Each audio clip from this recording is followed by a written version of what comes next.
Perkenalkan, nama saya Eri Anggraini, jurusan Akuntansi Syariah 6D, Fakultas Ekonomi dan Bisnis Islam, Universitas Islam Negeri Sumatera Utara. Video ini saya buat untuk memenuhi ujian akhir semester mata kuliah Sistem Pengendalian Manajemen mengenai analisis SWOT, yang mana analisis SWOT ini akan saya gunakan untuk profesi yang saya lakukan ke depannya setelah saya lulus kuliah. Oke, sebelum itu saya akan menjelaskan mengenai analisis SWOT terlebih dahulu. Analisis SWOT itu adalah suatu alat yang sangat sederhana yang dapat kita lakukan sebagai seorang pebisnis untuk melihat apakah usaha kita dapat berkembang dengan baik ataupun tidak. Analisis SWOT itu singkatan dari strike atau kekuatan, weakness atau kelemahan, opportunities peluang, dan threats ancaman. Ada 4. Oke, itu tadi sedikit mengenai pengertian dari analisis SWOT. Yang mana analisis SWOT ini akan saya gunakan untuk melihat bagaimana cara saya untuk mengembangkan profesi yang sesuai dengan minat dan bakat saya. Dari hasil tes minatbakat.com yang saya lakukan, ada beberapa pekerjaan yang sesuai dengan kriteria diri saya atau perilaku saya dan sifat-sifat saya, yaitu ada analyst, arranger, designer, producer, quality control, dan synthesizer. Salah satu dari profesi yang saya temukan di hasil tes bakat itu ada yang sesuai dengan soft skill atau kemampuan yang saya miliki, yaitu desainer. Desainer ini banyak macamnya, ada berapa gitu, 5 kalau tidak salah. Tapi yang sesuai dengan diri saya itu adalah di desain baju atau biasa dibilang itu fashion designer. Sebelum saya lanjut, saya akan menjelaskan apa itu fashion designer. Fashion designer atau perancang busana adalah suatu pekerjaan yang mana kita tuh merancang model atau gambar busana. Jadi dalamnya terdapat perpaduan dari unsur-unsur desain yang dapat dipahami oleh orang lain untuk diwujudkan dalam bentuk busana yang menarik. Memang sih profesi ini sangat melenceng sekali dari jurusan yang saya ambil saat ini, tapi itulah memang kemampuan soft skill yang emang saya miliki sejak saya itu di bangku SMA. Di fashion designer ini, profesi ini menuntut saya untuk membuka toko juga. Saya tidak hanya mendesain baju ataupun membuat pola, tetapi saya harus membuka butik gitu kan, untuk menunjang karir saya ke depan gitu. Memulai bisnis sesuai passion dan kemampuan yang kita miliki itu adalah suatu impian yang kita inginkan gitu kan. Namun walaupun bisnis yang kita lakukan itu terkesan mudah, tetapi kenyataannya itu bisnis itu gimana ya, tak semudah membalikan telapak tangan gitu kan. Banyak sekali rintangan yang akan kita hadapi ke depannya gitu. Bisnis fashion merupakan kategori kebutuhan primer, yang mana pakaian adalah kebutuhan yang kita kenakan sehari-hari yang tidak terlepaslah dari kita. Pada zaman dulu saja manusia itu sudah mengenal pakaian walaupun bahannya itu nggak seperti sekarang. Mereka dulu menggunakan kulit kayu, bahkan kulit binatang buruan untuk dijadikan baju. Kebayang nggak sih, di zaman yang serba modern ini masih ada manusia yang tidak menggunakan pakaian? Saya rasa sih tidak ada ya kan. Seiring dengan berjalannya waktu, perkembangan pakaian, tren baju itu terus saja berkembang. jenis pakaian, bahan, bahkan harganya itu saja bisa tinggi gitu kan, sesuai memang harga dan kualitas. Setiap menjalani bisnis, mau itu bisnis ini dijalani termasuk kebutuhan yang prima sekalipun, kita juga akan mendapatkan resiko gitu kan.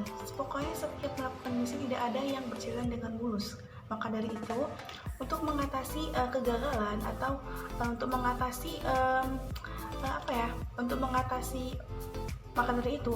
kegagalan sebelum melakukan bisnis, maka kita harus menganalisis, yaitu menggunakan analisis SWOT, yang mana yang kita gunakan ini untuk mengetahui bisnis kita bisa nggak sih berjalan dengan lancar, bisnis kita bisa sukses bisnis kita bisa sukses nggak sih tuh.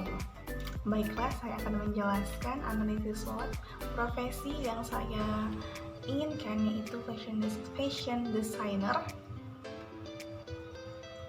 Ada 4 variabel. Yang pertama itu ada kekuatan, kelemahan, kesempatan, dan juga ancaman.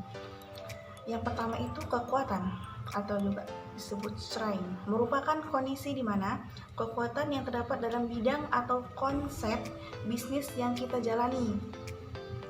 Nah, itu ada 3 dia. Yang pertama itu produk, sumber daya manusianya, terus ada keuntungan. Untuk produk sendiri, saya akan menjual produk pakaian atau sandang, merupakan suatu kebutuhan primer yang mana digunakan oleh manusia dalam kehidupan sehari-hari. Maka dari itu, saya akan terus mengembangkan produk-produk saya sehingga produk yang saya jual itu dapat diterima di masyarakat dengan harga yang standar lah pastinya. Yang kedua itu ada sumber daya manusianya ya kan, termasuk yang mana saya akan melakukan pelatihan terhadap karyawan saya maupun saya juga ya kan, karena kan saya juga harus belajar. Maka dari itu saya akan melakukan pelatihan agar dapat mengembangkan skill yang ada di diri saya lagi dan juga di karyawan saya. Setelah itu ada keuntungan. Berbicara dan keuntungan, setiap usaha yang kita jalankan pasti ingin mendapatkan keuntungan yang besar pastinya ya kan. Karena pakaian merupakan produk primer, maka pasti pakaian itu akan dibeli oleh orang banyak gitu kan. Namun untuk mendapatkan keuntungan yang besar, saya akan melakukan inovasi produk agar produk yang saya jual itu memiliki banyak peminatnya sehingga menghasilkan keuntungan yang besar ataupun banyak tentunya. Yang kedua itu ada kelemahan atau weakness. Kelemahan sendiri dari bisnis saya adalah modal yang kurang, membuat saya itu sulit untuk mengembangkan bisnis saya, sulit mengembangkan desain-desain yang seharusnya saya buat gitu. Dan fasilitas juga seharusnya bisa saya kembangkan, maksudnya itu fasilitas di dalam butik saya. Kalau modalnya kurang kan pasti kan fasilitas yang ada di butik saya juga kurang. Contohnya aja kamar pas untuk menyocokkan baju di badan gitu kan, patung untuk memajang pakaian yang saya buat dan sebagainya. Itu merupakan kelemahan bagi bisnis saya kalau saya itu kekurangan modal. Yang kedua itu pembukuan itu kan sangat penting sekali. Dari mulai kita menghitung modal awalnya, berapa keuntungan kita, berapa beban yang kita pakai. Kalau pembukuan kita lakukan secara manual, kemungkinan besar terdapat kesalahan yang dapat merugikan kita sendiri gitu kan. Setelah itu pesaing juga merupakan pesaing yang sudah terlebih dahulu berkecimpung di dunia bisnis menjadi hal yang membuat kita itu harus berpikir inovatif. sehingga bisnis kita itu tidak kalah saing dengan bisnis yang lain itu. Yang ketiga itu ada kesempatan atau opportunity.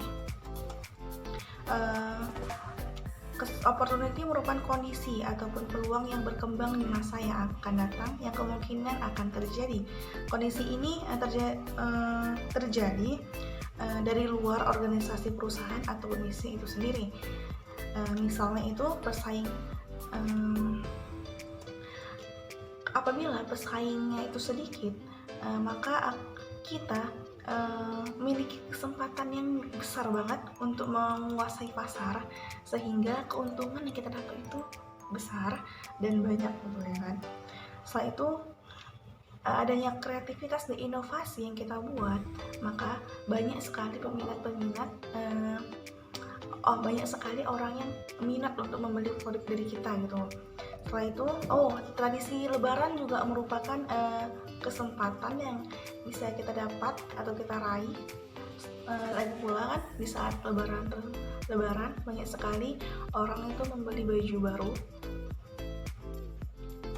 Maka dari itu kita harus ambil kesempatan itu dengan melakukan penjualan besar-besaran ya kan, dengan yang pastinya juga kita harus memberikan diskon sehingga orang lain itu beli di toko kita gitu. Ancaman yang keempat itu ancaman. Ancaman merupakan kondisi yang mengancam baik yang berasal dari luar maupun dari dalam bisnis kita sendiri. Ancaman yang pertama itu tindakan kriminal yang berasal dari luar yang mengganggu bisnis kita. Setelah itu ada risiko dalam mengelola keuangan bisnis sendiri. Kalau kita tidak benar-benar dalam mengelola keuangan, pasti banyak sekali uang yang keluar itu uang yang keluar kita nggak tahu untuk apa gitu kan. Seharusnya kan kalau keuangan kita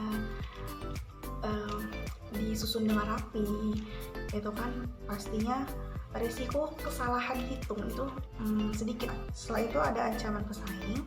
Biasanya ancaman ini berupa produk pesaing yang lebih memberikan manfaat atau bahkan melakukan kampanye yang tidak sehat, sehingga dalam persaingan ini memberikan dampak yang buruk bagi kita. Nah, itu tadi analisis SWOT yang dapat saya lakukan untuk bisnis saya ke depannya, sehingga bisnis yang saya lakukan itu dapat berjalan dengan baik.